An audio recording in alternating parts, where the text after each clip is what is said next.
Kia ora, Capricorn. This is your reading. We're doing things a bit differently for October. I'm just doing a general view over the next 3 months till the end of December. So October, November, December. It's a reading you can come back and look at later if you want to, if it sort of resonates a little bit at this time. Just for something different, I haven't been able to upload anything over the last probably just over a month. I've been in transit and now I'm back in New Zealand in Aotearoa, and enjoying a very nice MIQ place. Anyway, just not for too much longer. I've only got a few more days left. Anyway, interesting things in the world, individually and collectively, and many twists and turns at the moment. So let's have a look. We're keeping it simple to begin with. We'll go through and clarify. If it doesn't resonate, it doesn't. So just leave it and, go on to look at. There's many readers on YouTube and other platforms. So but if it does resonate, that's fabulous. I hope you get something out of it. Something else I was going to say before we begin. Do check out the Aries 20th of November full moon reading. It's up on the channel now. Very interesting in terms of planetary positions, and check out one of my favourite astrologers on YouTube, Anastasia, Cosmic Astrologer, an Australian evolutionary astrologer. Really interesting for a bit more insight. So let's get started, Capricorn. After all of that, check out if you know your ascendant moon, Venus and Jupiter. Check those out too. So we find ourselves through October, and keep in mind these are really general readings. We see, look, there is movement throughout October to a kind of calmer place, and I see it as being largely actually in your own mind. Is not so much necessarily travelling anywhere, in the literal sense. We have the beautiful, in the Thoth deck, 6 of Swords, which is traditionally, you would probably know it visually as a boat moving across water under cover of often the night, to a calmer place, to a more conducive location. Being a sword card of that suit, it is to do with machinations of the mind also, of course.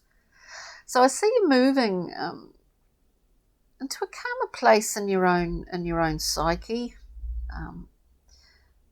I would think, because we see that 6 of Swords here with the 3 of Swords, I think there's been a level of whatever's gone on in your world over the last sort of 6 months or whatever. There has been a level of sorrow here, but I don't, I think sorrow and grief are quite common emotions that people have been feeling, whether it's about their the place that, whether it's about not being able to spend time with people, not being able to see people, or whatever it happens to be, seeing, the impact of lockdowns, for example. It could be far more personal than that. But anyway, we see you, psychologically there's a digestion of that grief, I guess you could say, and that or sorrow that has been present for quite a while. There's a shift in October with that, which is a wonderful thing. And we see the why that shifts, or when we speak of moving energy, many and very different practices allow us to really focus on that and to be able to do that. And I guess there is a level of self-mastery in that. I think that is what you will see the end results of this during November, of working on shifting your energy, and doing that often can have quite a big impact on the people that are around you, or the people that you live with, your family, whatever. I see you doing that and through November. Capricorn, we have the Five of Swords, yet another sword card. There's been a lot of mind stuff here that you've had to deal with, but we see a great success and a real alleviation, a lightness coming in November. And I think it's probably to do with you're seeing results from your own efforts here, and a lifting and an opening away from, I do get a sense of some kind of not necessarily self flagellation, not so much that, but maybe, what's another term for that? Maybe you've been a bit down on yourself. That's probably more a better way of looking at it. As we move through December, as I said before, we will clarify these. We come in and we see the Five of Cups, which is a card of having that residue of melancholy and sorrow, and yet we do have two full cups. But we see where we sort of, slipped up on the other three, really, or just spilt them, Again, there's a little bit of being a little bit too hard on yourself here, to the point that we have actually the end of a cycle with this, realizing how hard you have been on yourself. We have the 10 of Wands. It is the end of a new cycle, because you can't carry that sort of mental load anymore. You can't carry it. And it's one thing to work on shifting perspectives, work on shifting certain things you're inflicting upon yourself, if you know what I mean. It's one thing to do that, but I think, and it is clearly working, through November, it's clearly working for you. But I think the conclusion point to that, when it really does cease to impact you daily, I don't know where this is coming from, it's just all from the cards, where it ceases to impact you as an ongoing thing, is when we have a cascade, I guess, of emotion, an emotional outpouring at the end of it. And that's a huge, that's a wonderful release, just in a physiological way, just in a physical way, after a emotional outpouring. Often we can feel really clean and clear. So I see the Five of Cups as a sort of end point, it's it's a kind of confirmation that you're really, from this point, you ditch this. You really have mastered and ditched this burden, whatever those burdens were. Very much a mind state for you, Capricorn. It's all very interesting. So let's just get a card to clarify where we are here for Capricorn. Wow, that's pretty full on where we are for Capricorn in October with this shift in mental energy, actually. A really good shift. Yeah, it's amazing. It lightens the load for everyone. We've got the Ace of Pentacles. It has the ability, you know, from here on in to change what is and can be in the material world. The Ace is a card of great abundance. It's also a threshold here. We need to recognize it and walk through that doorway in order to fully embrace it. This could be many things, many different things to different people out there. But it is the result of this shifting of energy, shifting of perspectives. We look into, and this is why the sun's come up, you know. Let go of that Five of Swords, being sort of a bit down on yourself, thinking, well, I let myself down. Well, you know, no one's perfect.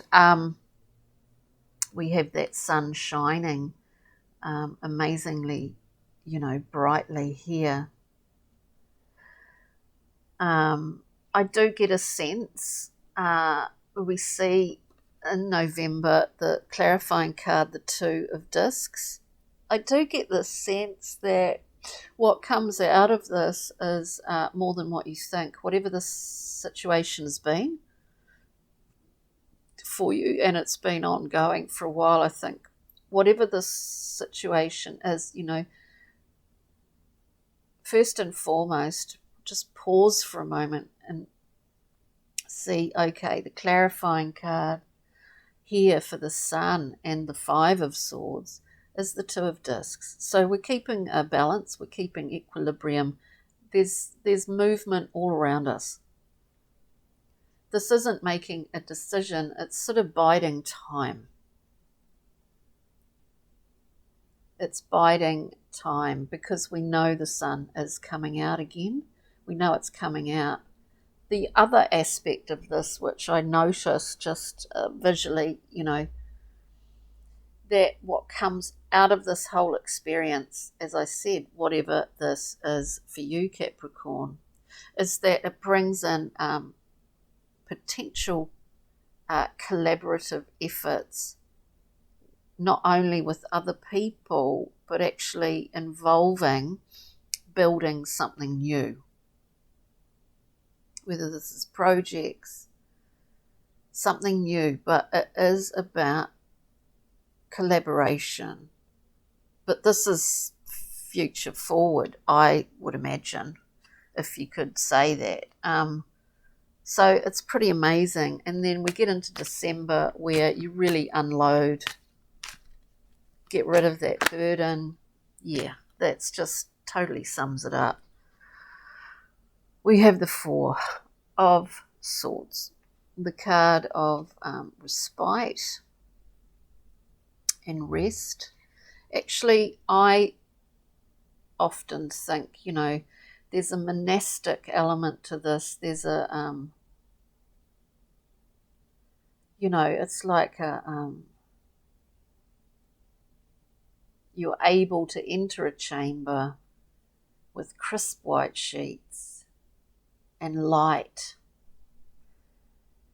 and rest a weary body and ask for guidance is what I get from the Four of Swords. It's all about that recharging, you know, on a cellular level, recharging. You can do this because you've got rid of whatever this ongoing burden has been. You've understood it mentally, you've shifted it, You've worked on yourself mentally, emotionally, and physically to get to this point where you shed the weight of that. So I've got my little pigeons lining up outside because it is feeding time. So I better get out there shortly and give them their seeds. Of course, with one comes many, but that's okay. So Capricorn, lovely Capricorn, let's get a couple of Brian Froud's fairies just to see here. It's a beautiful reading, actually. It really is. Oh my God, it really is. We've got far too many cards here, but I'm going to hold them up, right? Far too many, but I'm going to hold them up. First up, we get the Piper. This is about liminal space. It's about the threshold. It's about transition, moving from one space to another. And as I said in another video, it's not about the destination. We all know that saying or the cliche. It is in fact about the journey, because we don't know what our destination actually is. The Piper heralds this. He brings us in to this liminal space.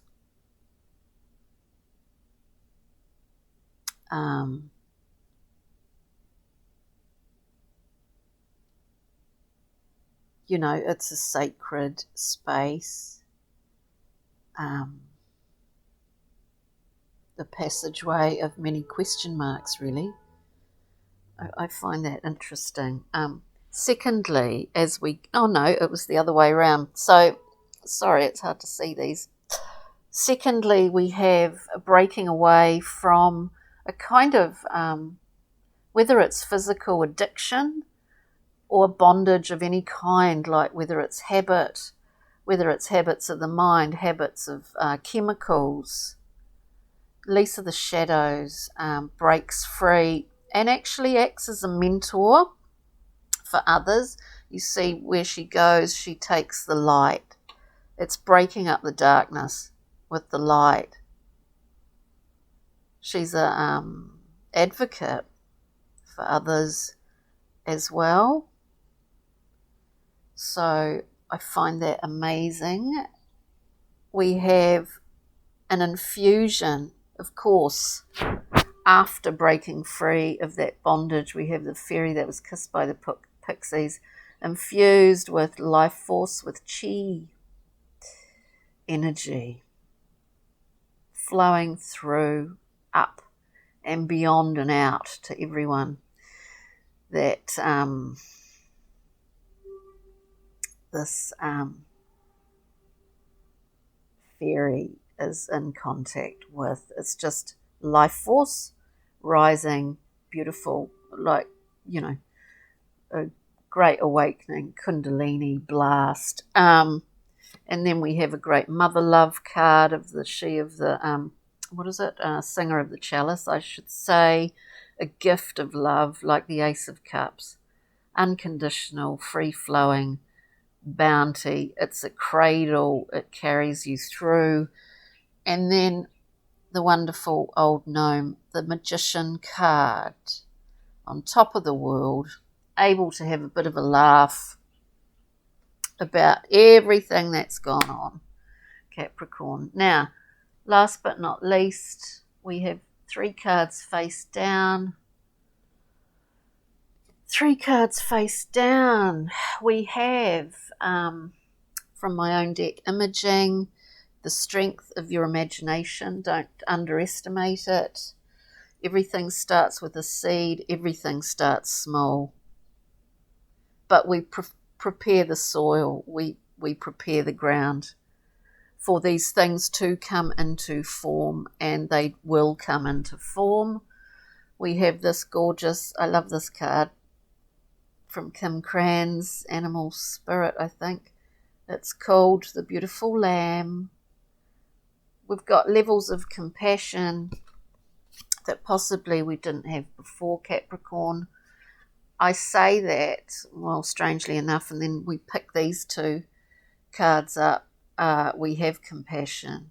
And action is a verb. We're showing it in our every move. And we have been. Primarily to ourselves also, if it's not directed out to a friend or family member, you know, or many people. We give that to ourselves, certainly when things get tough. On that note, Capricorn, thank you for joining me. Take good care. Have a good week, and we'll see you next time. Ka kite, bye. Cheery.